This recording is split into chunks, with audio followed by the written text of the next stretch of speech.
তখন নতুন নতুন ভিডিও করা শুরু করেছি। আর আমার ভিডিও মানেই তো খাবার দাবারের ভিডিও। এক কথায় বলতে গেলে রথ দেখাও হয়, কলা বেচাও হয়। মানে বাড়িতে ভালো মন্দ খাওয়া দাওয়া হয়, আবার আমার কন্টেন্টও হয়ে যায়। যাই হোক, মা তো আমার ভিডিও প্রতিদিন দেখে। শুধু দেখেই না, ভিডিওটা দেখে লাইকও করে, আবার শেয়ারও করে দেয়। শুধু ওই যে কমেন্টটা করতে পারে না। এবার বলি বাবার কথা। বাবা হচ্ছে ভিডিও দেখে না, কিন্তু ওই যে মায়ের পাশে শুয়ে শুয়ে ঠিক শোনে কোন দিন আমি কোন রেসিপি ছাড়ছি।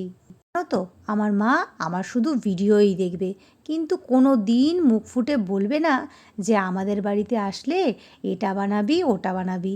কিন্তু আমার বাবা হচ্ছে ভীষণ ভোজন রসিক, খেতে ভীষণ ভালোবাসে।